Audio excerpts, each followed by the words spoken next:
Bienvenue tout le monde! Jacques François était toujours le premier pour les seconds rôles d'anthologie. Découvrons une courte interview suivie d'une rétrospective puis d'un making-of d'un film. Pensez à vous abonner et bonne vidéo! C'est vrai, parce que tout à l'heure on a vu Marlène Dietrich, qu'elle vous a confondu avec Gérard Philippe. Je crois que vous racontiez ça dans vos mémoires. Oui, c'est exact. Mais ça s'est passé où, mon cher Jacques? Racontez-nous tout. Eh bien, c'était un dîner chez un auteur, sans grand intérêt, qui s'était réfugié à Hollywood pour des raisons racistes et qui nous avait invités, qui avait invité quelques Français qui étaient là-bas à l'époque. Je parle des années 50 à peu près. Et je me suis trouvé assis à côté de Marlène Dietrich dans un état d'admiration et de confusion. Mais enfin, j'étais gaga de bonheur d'être à côté de cette femme que j'avais depuis toujours admiré beaucoup. Et à ma stupéfaction, je n'avais pas encore fait le film que j'ai fait là-bas, aux États-Unis, mais j'avais fait une figuration dans un film de M. Marcel L'Herbier, ouais, où je jouais le comte d'Artois, pour changer. Et où je tenais vaguement une pique, enfin, c'était très passionnant. Et alors elle vous dit... pendant le dîner, alors elle s'est tournée vers moi, et elle m'a dit, est-ce que ça vous ennuierait beaucoup qu'on fasse une projection de votre film, le dernier film dans mon studio privé? Je lui ai dit, non madame, je serais flatté et ravi, mais je ne vois pas très bien l'urgence de ça. Enfin, bon. Elle m'a dit, oh si, ce serait merveilleux. Et alors, je voudrais savoir aussi, enfin, c'est un peu indiscret, mais comment vous êtes-vous entendu avec Micheline Prel? Alors je dis, mais malheureusement, Micheline Prel ne faisait pas partie de cette distribution. Et comment, vous n'êtes pas... Vous n'êtes pas Gérard Philippe? Non, madame. Et là... Et j'ai vraiment vu le moment où j'allais recevoir une tronche dans la gueule.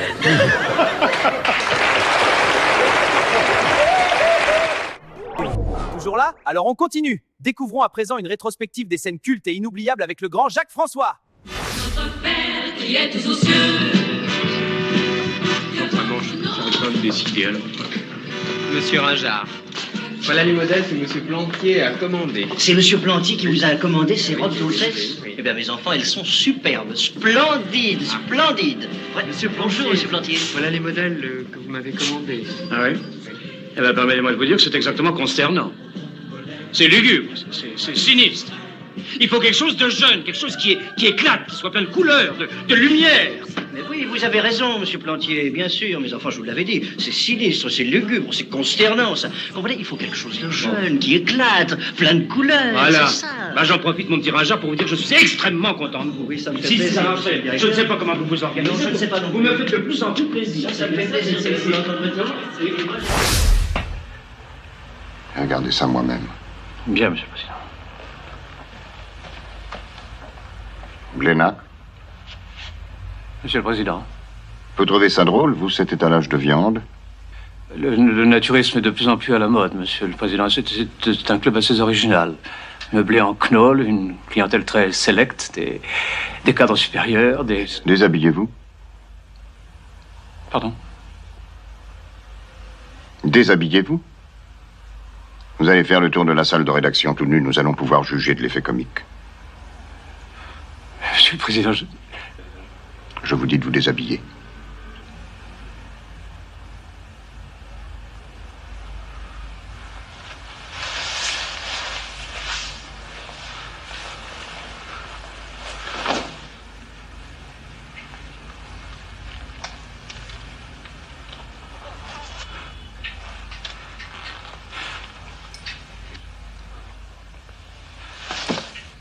Mais qu'est-ce que vous faites, Blénac?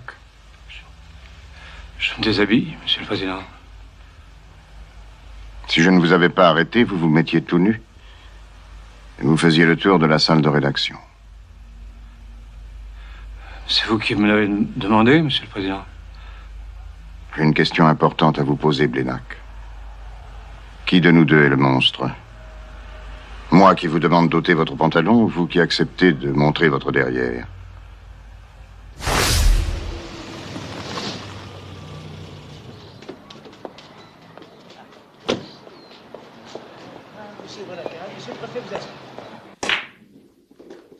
Monsieur le préfet, monsieur Dobré-Lacaze. Voilà, monsieur le préfet. Ah, bonjour, cher ami.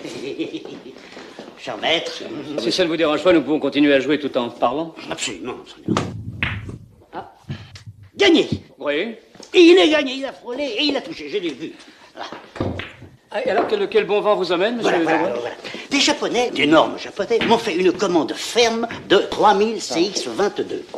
Alors, vous connaissez mon usine, elle est toute petite, il faut donc que je m'agrandisse. Et comment ça? Eh bien voilà, l'État possède un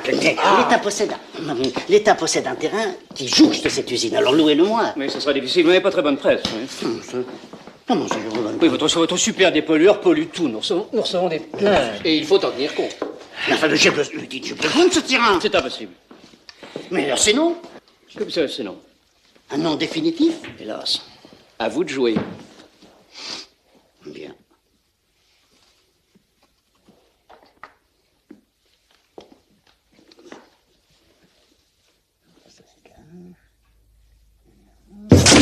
Oh! Et le point est fait! C'est à moi.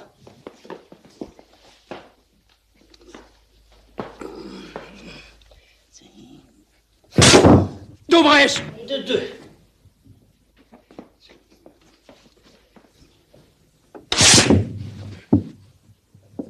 Encore un. Ici.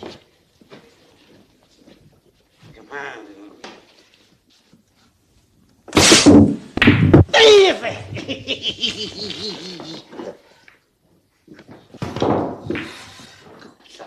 Hein?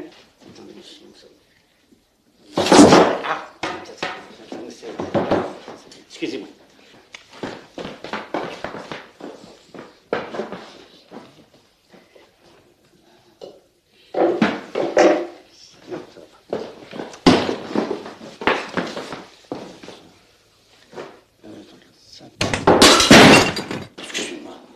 Excusez-moi, attendez.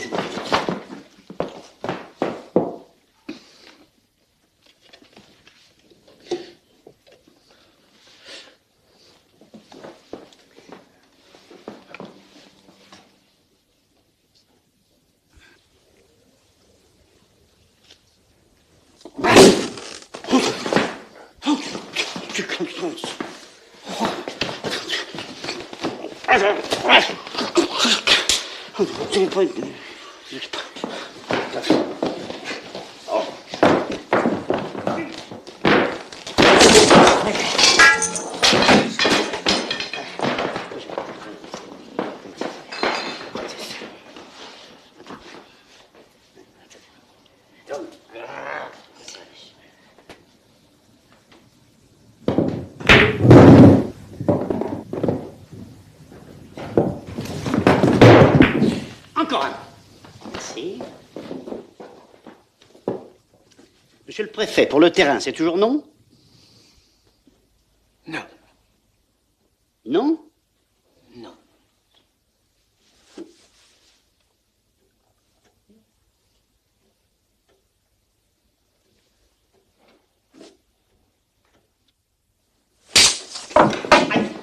Ah bah c'est à vous de jouer. Venait de faire un virage inattendu. Et pourquoi Napoléon, avant de mettre l'Europe à feu et à sang, n'aurait-il pas traîné un peu dans les cuisines? Oh le blanc, c'est le rythme qui compte. Regarde un peu. Et je prends l'assiette, je lave l'assiette, je lance l'assiette, je rafale l'assiette, j'égoutte l'assiette, j'essuie l'assiette, je repose l'assiette. Et je prends l'assiette, je lave l'assiette, je lance l'assiette, je rafale l'assiette, j'égoutte l'assiette, j'essuie l'assiette, je repose l'assiette. Allez, viens. Toi, tu te mets ici, à moi. Ouais, café. Je prends l'assiette, je lave l'assiette, je lance l'assiette, je rafale l'assiette, je suis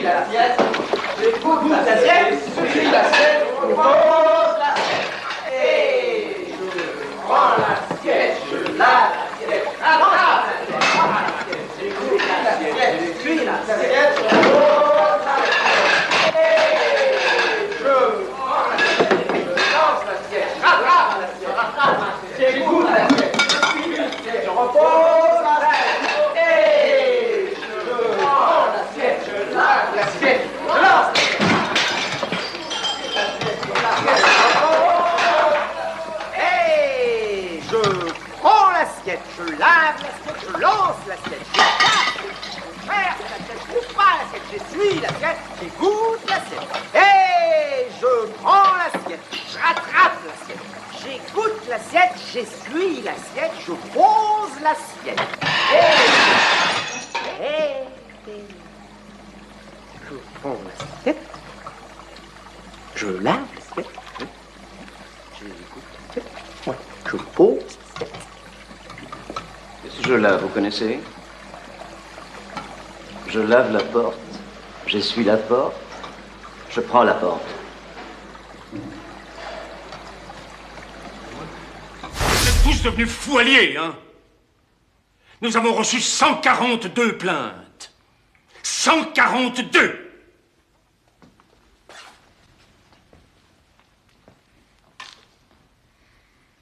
On persécute les pauvres passants sans penser aux problèmes que ça posera aux responsables de vos pitreries, pitoyables plaisanteries de poivreaux. Permettez-moi de vous préciser poliment que vous êtes de pauvres petits peigne-cul et mettez vos képis convenablement. Qu'est-ce qui vous a pris de mettre vos képis à la Lindbergh? Comment ont-ils pu en arriver là? Qu'est-ce que vous en pensez, monsieur le fonctionnaire? Moi, vous savez... Et vous, Berthier? Oh, moi aussi. J'en ai ras-le-bol de vos singeries. Vous avez foutu dans un beau bordel avec vos conneries. Des extraterrestres sont parmi nous, mon colonel. Ils ont pris apparence humaine. C'est pourquoi nous sommes tenus à prendre certaines précautions. Alors, cessez de gueuler, parce que nous savons, nous, comment les exterminer. En arrosant les passants. Oui, mon colonel. Les exterminer comment? Répondez. Ils rouillent, mon colonel. Ils rouillent. De l'eau, et voilà ce qu'il en reste.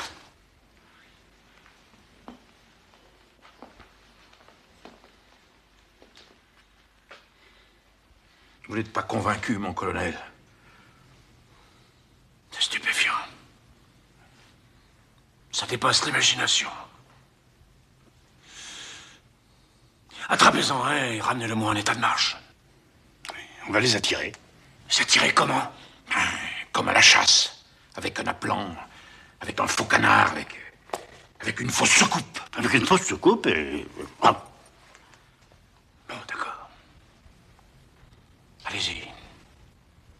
Je vous couvre.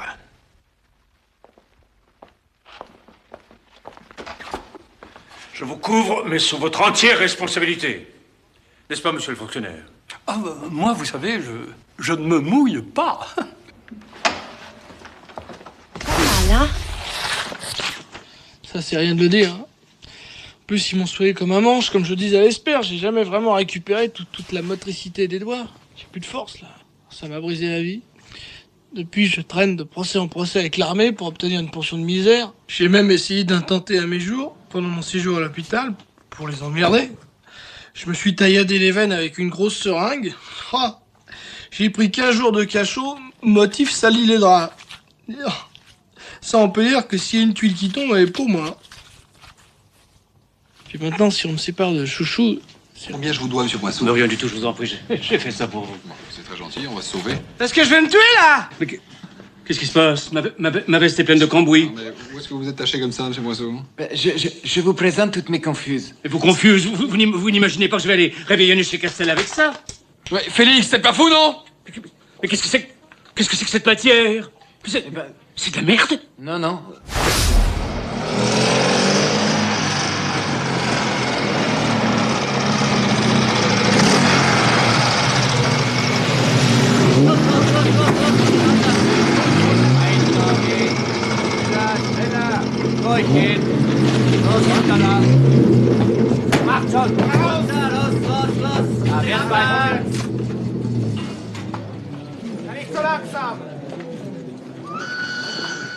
Lumière, s'il vous plaît. Pardon? Ah oui, excusez-moi. Merci. Dites donc, vous n'êtes pas très émotif. Quand j'ai commencé un livre, je déteste ne pas savoir comment il se termine. Croyez qu'on va partir en train? Ça me surprendrait. Regardez les traces sur le mur.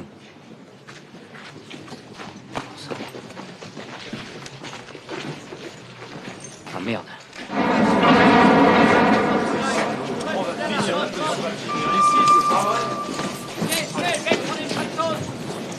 Vous tremblez, vous avez froid? Non, j'ai peur. Moi aussi, mais je ne leur montre pas, ça leur ferait trop plaisir. Pensez à la France, ça vous fera passer la pilule. Je suis désolé, mais moi, la pilule, elle ne passe pas.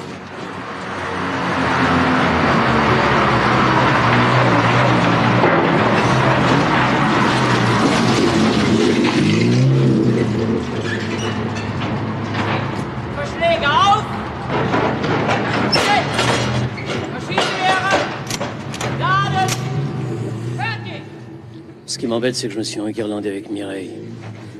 C'est qui, Mireille? C'est votre femme? C'est mon chef de réseau, et je n'ai qu'elle au monde. J'espérais me raccommoder ce soir. On va mourir fâché. C'est absurde. Ça va peut-être pas vous consoler, mais moi, je vais crever à cause d'une enseigne mal fixée. Quoi? Une enseigne de pharmacie. J'ai pas le temps de vous expliquer.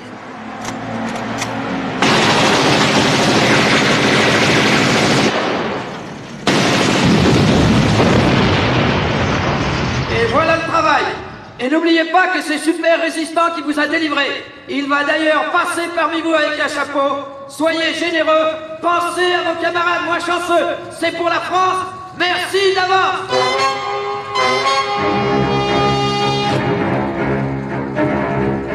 Allez, hop, passe-moi les chapeaux. Il y en a pas. Comment ça, y a pas de chapeau? Et on passe pourquoi, là? Mais il y a des troncs. Ah, tu m'as l'air dégourdi, toi.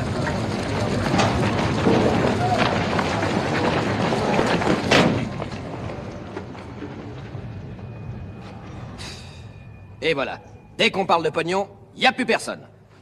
Je vois que cette opération s'appelle Cornet Beef. Pourquoi un Anglais? La dernière fois, avec l'opération bateau coulé, on a été décollé très vite. Alors, cette fois, je me suis dit qu'il fallait finasser. Alors, comme je vous le disais, à la boîte, on a surnommé le consul Burger le Beef, à cause de Beef Burger, ou Corn Beef. Alors, je me suis dit, pourquoi pas Beef Burger ou Corn Beef. Et j'ai décidé d'appeler ça Corn Beef parce que dans Beef Burger, on reconnaît Burger. Et puis Corn Beef, c'est plus amusant. Oui, donc les gars se donnent à fond à la boîte, alors ils aiment bien un brin de fantaisie. Et vous trouvez ça drôle, vous, monsieur le ministre? Non, pas vraiment, non. Beefsteak? Ça pourrait être rigolo. Désolé, non, c'est le président. De toute façon, opération cornet de bif ou pas cornet de bif, cette opération n'aura pas lieu.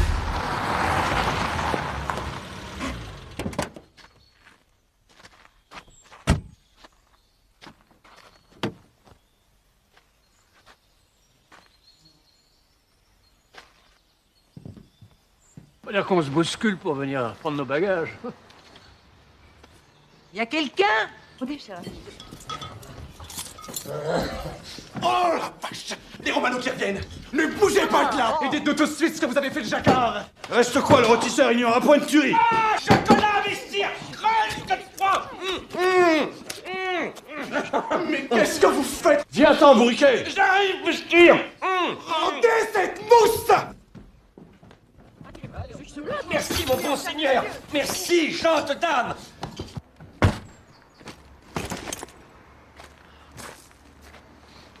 Il s'est suicidé? Oui, et il a Il laissé est une lettre. toujours bien coiffé, ce Il avait Derry. laissé... Oh! Je trépasse si je faiblis! Oh, Léonette, mais qu'est-ce qui se passe?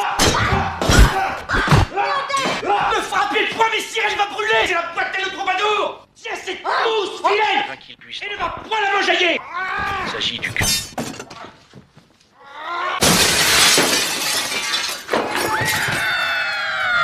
Rocha, vilaine! Vérifiez le nombre de tocs dans le goumillot, s'il vous plaît. Pourquoi? Ils viennent de jeter un poste de télévision par la fenêtre. Elle était peut-être cassée. Gisèle... Le go. Ils ont défenestré d'Éric, maman. Pourquoi il m'a hurlé dessus, le petit ramoneur?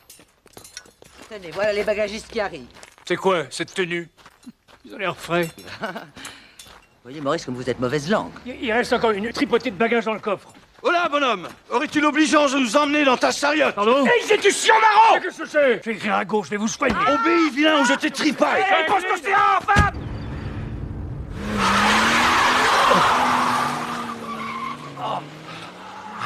Maurice, c'est irrespirable. Le petit putois me souffle dans le cou. La ferme, Gisèle. Elle habite où, votre madame Ginette? Ce Que votre oppressément. Je vais vomir d'éclair, Arrêtez cette chariot! Mais Sir Godefroy veut clairer. Il veut quoi? Clairer. Arrêtez-vous! Arrêtez la chariot qui va clairer! Poussez-vous, bon sang! Ah! Et vous là!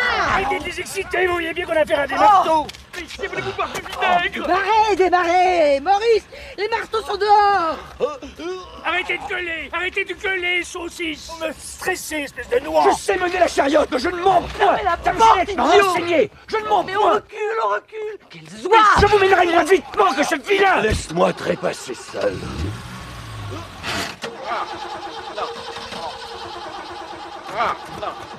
C'est bien. Vite! Oh, vous me stressez, j'en ai bloqué le nez, man. Oh!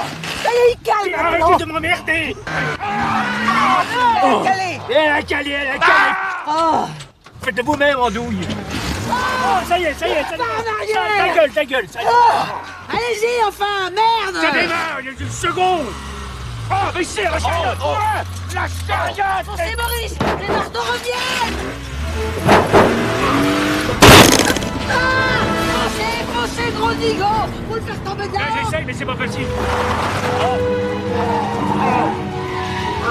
Bonjour!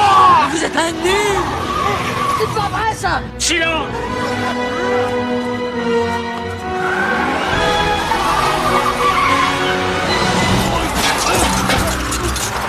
Je crois que c'est pas mal.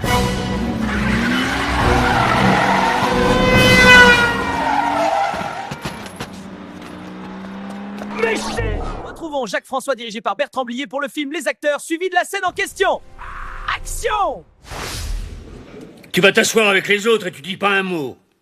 Il me confie des rôles que personne ne songe à me confier. Moi, ça m'enchante d'être en fin de parcours, là, le contraire de ce qu'on attend de moi. J'en ai pas le cul, figurez-vous, de jouer les hommes du monde. J'emmerde les hommes du monde. Moi aussi, je peux dire, mes couilles m'a bité mon couteau. Enculé, fils de pute. Dieu me crache au cul, là qui pleut. Coupé. Il faut surtout séparer mes couilles de ma bite et mon couteau. Faut pas enchaîner. Moi aussi, je peux donner, ils font chier les hommes du monde. J'emmerde les hommes du monde. Moi aussi, je peux dire mes couilles, ma bite et mon couteau. Il faut pas tout enchaîner. Sinon, on gâche. Oui. Oui. Moi aussi, je peux dire mes couilles. Moi aussi, je ça, peux dire mes couilles. Voilà. Ma bite et mon couteau. Ma bite et mon couteau. Comme, ma bite et mon couteau. Ma bite. Non. Et mon couteau. Non. Moi aussi, je peux dire mes couilles, ma bite et mon couteau. Bon. Enculé, fils de pute. Bon, très bien. Tu me craches au cul, voilà qu'il pleut. C'est ça le truc. Oh merde, il pleut. Il faudrait. Oui. Voilà. C'est pas marrant d'avoir le mauvais rôle. Hein. Maintenant, c'est moi qui ai le beau. Il faut qu'il y ait une jouissance par rapport à eux. Hein. Vous avez le mauvais rôle, c'est pas marrant. Hein. Moi, c'est moi qui ai le beau. La lumière est sur moi, je suis derrière le bar, je vous braque. Et moi aussi, je peux dire mes couilles. Ma bite et mon couteau. Enculé, fils de pute. Ah oui, là, c'est plus poétique. Dieu me crache au cul, voilà qu'il pleut. Faut jouer ça comme si on était dans tout d'un coup. Bérénice. Non, un film d'Audiard avec de la belle époque, hein, où là, pour ce gamin, quoi. Hein, c'est vrai, c'est ça. Il faut arriver à repenser à ça, vieille. Hein.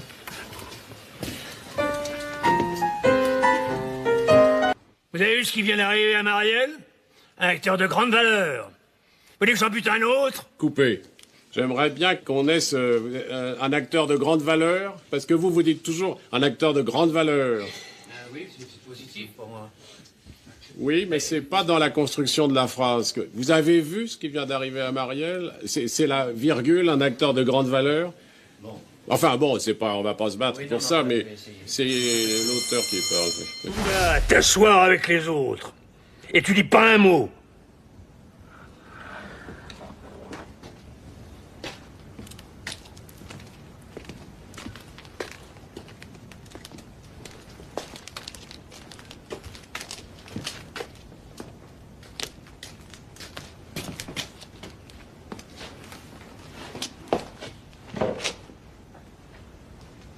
Jacques, écoute-moi.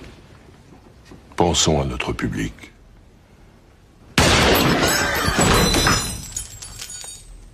Vous avez compris? Vous avez vu ce qui est arrivé à Marielle, un acteur de grande valeur? Vous voulez que j'en bute un autre? Un Villeray, par exemple? Un Dussolier? C'est pas marrant d'avoir le mauvais rôle, hein? Maintenant, c'est moi qui ai le bon. J'en ai plein le cul, figurez-vous, de jouer les hommes du monde. J'emmerde les hommes du monde. Moi aussi, je peux dire mes couilles, mais habitez mon couteau. Enculé, fils de pute. Dieu me crache au cul. Là qui pleut.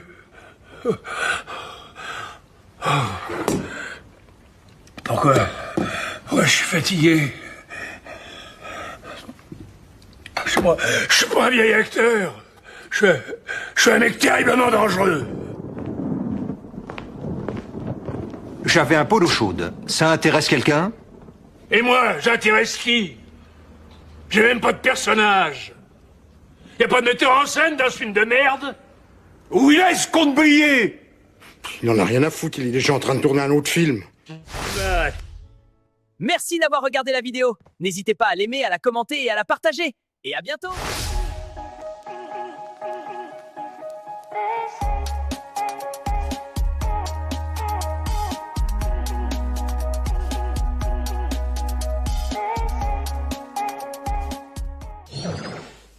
Ma chère amie, j'ai longtemps hésité à vous le dire, mais cette fois-ci, je n'y tiens plus. Merde, chier, con.